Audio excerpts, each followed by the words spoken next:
Bonsoir, la séance est ouverte. Nous attendons le ministre quelques instants.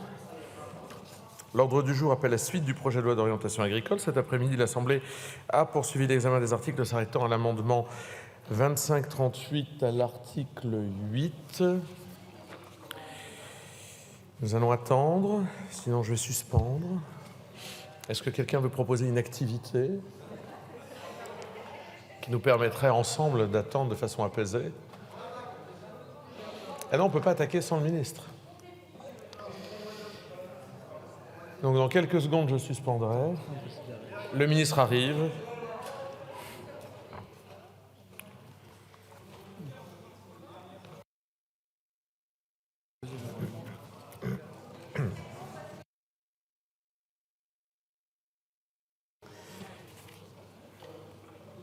Bien, je vais indiquer tout de suite que sur le vote des amendements 77 et identiques, je suis saisi par le groupe socialiste d'une demande de scrutin public qui est annoncée dans l'enceinte de l'Assemblée nationale.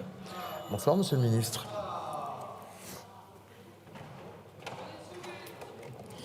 Et nous avons des amendements en discussion commune. Le premier, le 2538, c'est madame Blin. C'est monsieur Vigier. Merci, monsieur le président. Monsieur le ministre, vous le savez, 58% des exploitants agricoles actifs ont plus de 50 ans et 166 000 d'entre eux seront partis à la retraite d'ici 10 ans, soit plus d'un tiers d'entre eux. Aussi, parce que les politiques publiques pour le renouvellement des générations, pour la création et la transmission d'exploitations agricoles, pour assurer une présence suffisante d'exploitants et d'emplois agricoles à travers le territoire, sont importantes et ne doivent pas attendre. Cet amendement, tout simplement, substitue aux mots de 2025 à 2035 les mots à compter de l'adoption de la présente loi, monsieur le ministre. Merci. Merci. Vous aviez dit, madame Blin, brillamment défendu. Vous aviez raison. Monsieur le rapporteur. Oui, alors vous voulez... Ah oui, pardon, c'est une discussion commune, pardon, rapporteur. J'ai des amendements identiques en dessous, pardon. Le 77, monsieur Potier, c'est vous qui... Il est défendu. Parfait. Le 83, alors, chez LR, il y a quelqu'un qui le défend, le 83 ? Défendu. Le 154, il n'est pas défendu. Le 428, qui... Je ne vois pas de signataire. Il n'est pas défendu. Le 720 n'est pas défendu. Le 888, je ne vois pas de signataire, n'est pas défendu. Non, il n'est pas défendu. Il n'y a pas de signataire LR. Le 1157, alors, je ne vois pas de signataire non plus. Il n'est pas défendu. Le 1739 n'est pas défendu. Non, madame Blin, arrêtez. Le 2918 n'est pas défendu. Le 3201, il est défendu. Le 3277, madame Ménard. Heureusement que je suis là, monsieur le président. Ben oui. C'est un amendement... Oui, vous aussi, vous êtes là. C'est un amendement qui nous a été proposé par les jeunes agriculteurs.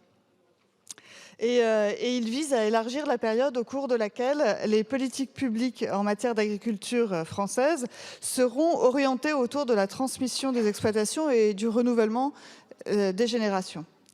Et je me permets de rappeler quelques chiffres concernant l'installation des agriculteurs en France.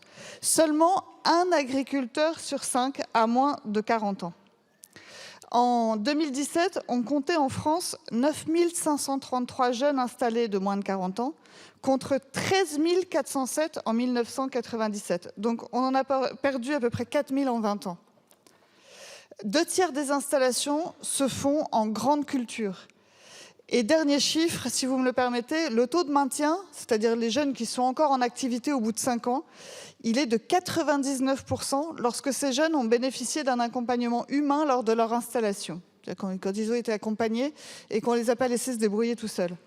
Alors pour avoir une politique agricole à la hauteur, il me semble, et j'adhère à leur proposition, qu'il faut une vision à 25 ans pour répondre à ces défis de l'installation. Et c'est donc l'objet de cet amendement, de substituer l'année 2035 à l'année 2050. Je vous remercie. Merci. Le 46-65, madame Thomas. Merci, monsieur le président.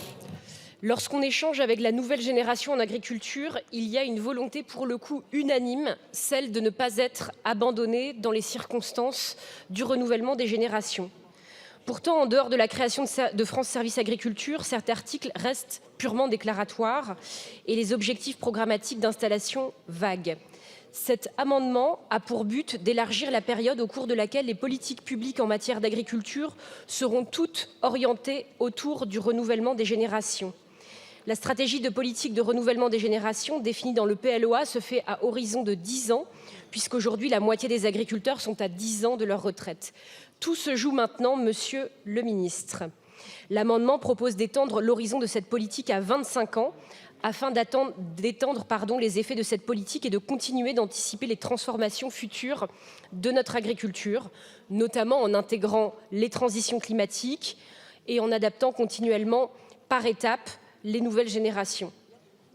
Le but de cet amendement, c'est de favoriser la création, l'adaptation, la transmission des exploitations agricoles et finalement, selon notre groupe, le groupe socialiste, la période de 10 ans est sans doute trop restreinte face aux enjeux de souveraineté alimentaire et des transitions à mener pour répondre aux multiples défis auxquels notre agriculture doit faire face. Je vous remercie.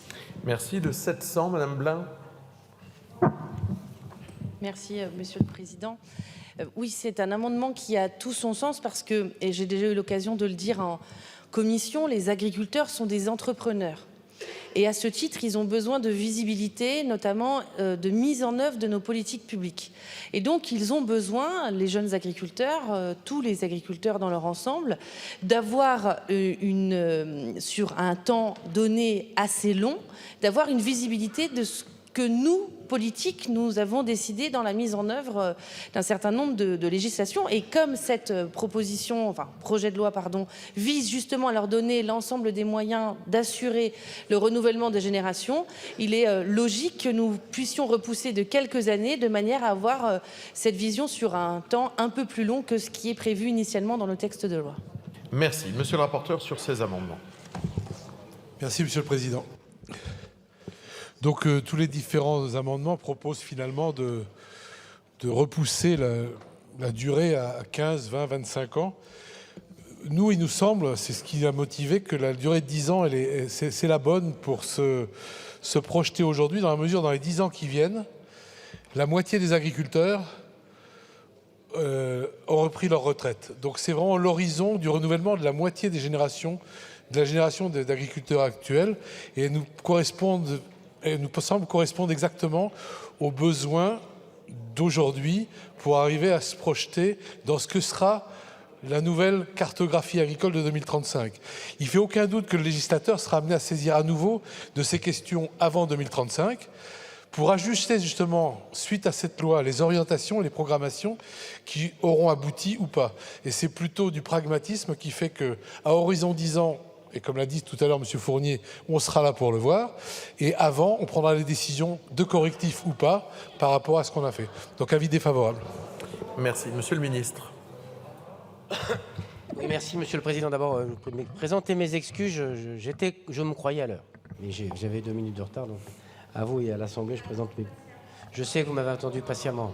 Et j'espère que je serai lourdement pardonné. Mais j'en fais pas un casus belli de cette affaire-là. Mais il y a quelque chose, y compris dans ce que disait Madame Thomas, parce que le mur de départ, il est entre 2025 et 2035. Si on loupe ce coche-là, on peut toujours parler de 2050, on aura loupé 40 à 50% des départs à la retraite. Et après, on est sur un linéaire qui est beaucoup plus... avec un pic beaucoup moins grand. Donc c'est pour ça qu'on a mentionné 25 à 35, parce que c'est là que le plus grand danger réside. C'est pas à se dire qu'après 2050, après on peut toujours mettre 2050, on peut dire dès la présente loi, c'est ce que disait M. Vigier, je crois. Par nature, 2025, c'est dès la présente loi, compte tenu du calendrier qui est le nôtre, c'est par nature, c'est à partir de 2025, c'est dès la présente loi. Donc c'est un avis, une demande de retrait, un avis défavorable, parce que je pense que sur les principes, on est assez d'accord avec ce que vous dites, mais le grand danger sur la question du renouvellement des générations, c'est de maintenant à 2035. Après, on aura passé le pic générationnel et on ne sera plus tout à fait dans la même configuration. Par ailleurs, se fixer des objectifs à 2050, on sera moins frais, je pense, les uns et les autres. Je nous souhaite tous en pleine forme. Mais quand même, 2050, ça nous pousse loin. Et je trouve qu'on n'est pas dans un objectif de programmation. Oh, ah bah. Je vois bien que Mme Blin voulait... Mais je ne fais pas de l'acharnement, je n'en fais pas un casus belli grave. Mais je dis juste que la raison m'oblige à dire que dans 10 ans, c'est là que va se passer le sujet. Et dans 10 ans, je nous souhaite tous de pouvoir en reparler. Avis défavorable. Merci. Alors, on continue avec nos bonnes pratiques, un pour, un contre. Alors, Monsieur le Président, vous souhaitiez prendre la parole. Donc, je pense que c'est contre les amendements.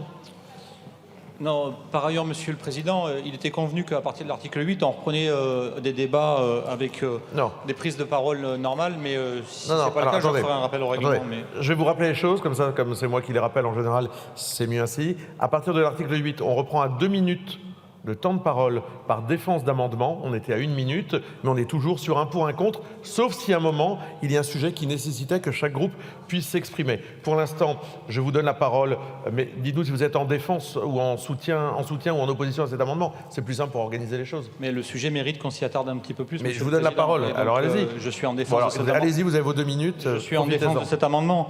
Juste pour revenir sur... Là, on discute sur la trajectoire et la courbe, en fait, Monsieur le Ministre, dont on parlait avant la coupure. Et vous nous disiez à propos de cette trajectoire, quand le rapporteur Lecamp nous disait on va mettre en gros un seuil et puis on va tenter le rebond. Et vous nous disiez, en fait, avant nous, aucun gouvernement n'a réussi à inverser cette courbe. Mais en fait, c'est votre capacité en fait, sémantique à inverser les choses. Aucun gouvernement n'a essayé, en fait, ni même vous, Monsieur Fesneau. Alors, je veux bien, citez-moi alors une seule politique publique menée par votre gouvernement depuis 2017 qui a été mise en place pour inverser cette courbe. Et par ailleurs, c'est une question assez simple, Monsieur Fesneau. Moi, je ne demande qu'à être convaincu, mais il faut me le citer. Et par ailleurs, je pose cette même question à tous ceux qui, sur les bancs de la droite notamment, versent des larmes de crocodile sur cette fameuse courbe et qui ont eux aussi, mené aucune politique publique pour inverser cette courbe de la fonte démographique du nombre d'agriculteurs. Donc moi, je veux bien qu'on nous emballe ça de belles phrases et de sémantiques bien rodées, mais factuellement, quelles sont les politiques publiques, Monsieur le Ministre, mises en place pour inverser cette courbe par votre gouvernement depuis 2017 ? Monsieur Fournier. Monsieur le Président, alors moi, je suis très opposé à ces amendements qui reculent la date pour une raison précise, c'est que l'alinéa 2 de la loi, que je trouve déjà faible, qui dit 400 000 exploitations supplémentaires à l'échéance de la période, cité dans l'alinéa 1. Et ça n'a pas été donné comme argument, mais ça veut donc dire qu'on abaisse complètement l'objectif de création d'exploitation. C'est-à-dire que c'est plus 400 000 à la fin de 2035, mais c'est 2040 ou 2050. Autant dire, c'est une décroissance très clair du nombre d'exploitants dans notre pays si on continue comme ça. Et donc du coup, on ne peut pas reculer la date sans modifier l'alinéa 2 de l'article. Et je le fais remarquer à toutes celles et ceux qui ont déposé ces amendements sans intégrer cette dimension. Merci. Nous allons passer au vote des amendements. Ce sont des amendements qui se votent à main levée. Le 2538 qui a reçu un avis défavorable. Qui est pour? Contre? Rejeté. Les amendements suivants, il y a un scrutin public. Sur les amendements identiques. Je vous laisse regagner vos pupitres. Le scrutin est ouvert. Le scrutin est clos. Votant 78, exprimé 58, majorité 30 pour 24, contre 34. Ils ne sont pas adoptés. Et à main levée, le 700 qui est pour, contre, rejeté. Le 4085, Monsieur De Fournas. Oui, merci, Monsieur le Président. Je suis désolé, Monsieur le Ministre, je vais répéter ce qui a été dit à de multiples fois depuis le début de l'examen de ce texte. Mais, Monsieur le Ministre, vous aurez beau créer un bachelor agro, créer un France Service Agriculture, vous aurez beau doubler, tripler, multiplier par 10 la dotation jeune agriculteur, si vous ne réglez pas la question de la rémunération et des prix rémunérateurs, vous n'installerez pas et vous ne réussirez pas l'enjeu du renouvellement des générations. C'est quand même malheureux, et je le répète parce que l'éducation est l'art de la répétition, peut-être qu'à la fin de ce texte, vous l'aurez peut-être assimilé, mais tant que vous ne réglerez pas la question des prix rémunérateurs qui sont le grand absent de ce texte, vous ne réussirez jamais la question des installations et du renouvellement des générations. Il nous semble important de le rappeler au moment de ce texte. Merci. Monsieur le rapporteur.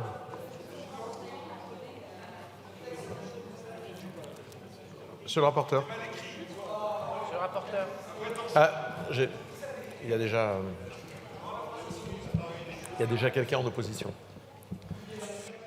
Donc vous proposez, Monsieur de Fournas, en précisant que les politiques publiques mises en œuvre de 2025 à 2035 garantiront un revenu digne aux agriculteurs. On est tous à chercher des solutions, Egalim 1, Egalim 2, les différentes missions, pour améliorer le revenu des agriculteurs. Enfin, je pense qu'il n'y a personne ici dans cet hémicycle qui souhaite qu'un agriculteur gagne moins demain qu'aujourd'hui. C'est quand même un peu un sujet commun et j'espère que la représentation nationale se saisit de cette chose-là, le gouvernement aussi. Donc on partage cette préoccupation, mais cette question de revenus, ce n'est pas du tout le titre 3, je l'ai dit tout à l'heure, et je répète, il y a des missions en marche, il y aura sans doute des lois qui suivront, et on souhaite que le revenu des agriculteurs s'élève dans le futur. Comme l'a dit Mme Trouvé tout à l'heure, 2100 €, c'est une moyenne, mais moi qui suis dans un terroir où il y a essentiellement des éleveurs de moutons, je peux vous dire que la moyenne, c'est plutôt 700 € par mois. Donc je suis très conscient du sujet et je vous demande de retirer cet amendement ou avis défavorable parce que ça ne correspond pas au titre 3 de cette loi. Monsieur le ministre. Même avis. Monsieur Miliane.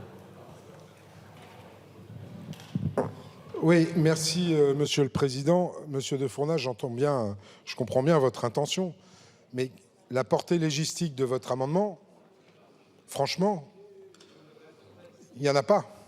Il n'y a aucune portée légistique. Garantir un revenu digne aux agriculteurs à 2035. Déjà, il faudrait définir ce qu'est un revenu digne en 2035. Aucun de nous peut le définir aujourd'hui. Et d'ici 2035, croyez bien que personne dans cet hémicycle ne veut, et le rapporteur l'a dit, que les agriculteurs aient un revenu inférieur à ce qu'ils ont aujourd'hui. On veut l'augmenter, au contraire. Et vous ne définissez même pas ce qu'est un revenu digne. En plus, le rapporteur l'a dit, ça n'a rien à faire dans l'article 8. Donc ces amendements ne servent à rien, sauf à nous faire perdre du temps. Alors, eh bien, nous allons passer au vote sur le 4085, qui a reçu un avis défavorable, qui est pour, contre, rejeté. Je vous informe que sur le vote de l'amendement 3573, je suis saisi par le groupe de la France Insoumise d'une demande de scrutin public et sur l'amendement 1958 par le groupe socialiste de la même demande. Les scrutins publics sont annoncés dans l'enceinte de l'Assemblée. Le 112, Madame Blin.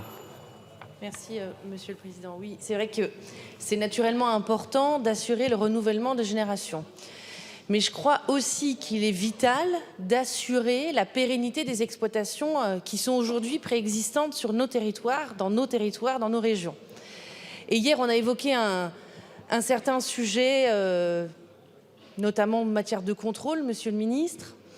Et je crois qu'en matière de prévisibilité des politiques publiques, les agriculteurs attendent de nous de la clarté et de la transparence. Et Monsieur le Ministre, pardon, mais il y a une question que je vous ai posée hier, à laquelle vous n'avez pas répondu. Cette ambiguïté du gouvernement au regard de l'armement des agents de l'OFB. Aujourd'hui, il y a clairement une ambiguïté, des annonces qui ont été faites par le Premier ministre, des propos qui ont été tenus par la par la présidente du conseil d'administration de l'OFB, qui est candidate, je le redis, en position éligible et donc qui demain, sur votre liste, sera amené à défendre vos couleurs. Donc moi, je vous repose ce soir la question, Monsieur le Ministre, quelle est la position du gouvernement, quelle est votre position, celle du ministère, au regard du désarmement des agents de l'OFB? Parce que c'est aussi un critère de prévisibilité, parce qu'aujourd'hui, les agriculteurs sont véritablement victimes de certains agissements, de certaines dénonciations, et cet armement, aujourd'hui, crée la crainte pour nos exploitants, et donc il faut indéniablement qu'ils aient la position qui est la vôtre, celle du ministère, celle que vous défendrez à la fois en France, mais aussi au niveau de l'Union européenne. Monsieur le rapporteur. Oui, Madame Blin, j'entends bien votre souci. Merci, Monsieur le Président, pardon. Non, mais notre souci commun, je le partage, de maintenir, mais l'amendement, enfin la rédaction, la rédaction de l'article 8, tel que je l'ai écrite, précise au moins 400 000 exploitations. Je dis que je suis même mieux disant que vous à horizon 2035. Donc je vous demande de retirer ou avis défavorable. Monsieur le ministre. Oui, merci, Monsieur le Président. Vous reconnaîtrez que, Madame Blin, votre question n'a pas de rapport du tout avec l'amendement Non, non, c'est le maintien des exploitations. Vous me posez une question sur l'armement de l'OFB. Pardon, tout est dans tout et ils sont contraires, mais enfin quand même. Alors non, mais on peut mettre tout en tout hein, aussi.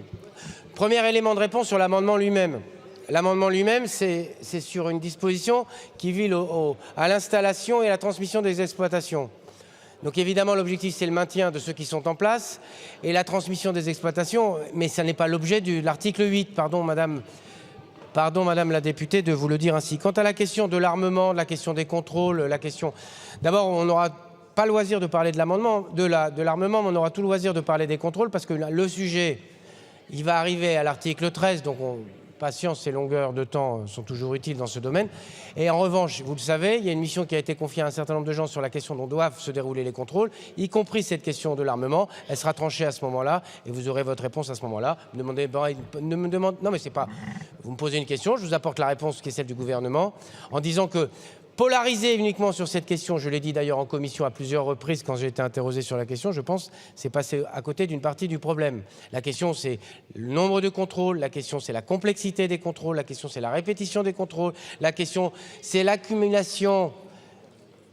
La question, c'est l'accumulation de normes et de contraintes qui parfois se contredisent entre elles. Et nous aurons avancé aussi quand on aura avancé sur ces sujets-là. Défavorable. Merci. Nous passons au vote sur cet amendement car c'est un avis défavorable qui est pour. Contre, rejeté.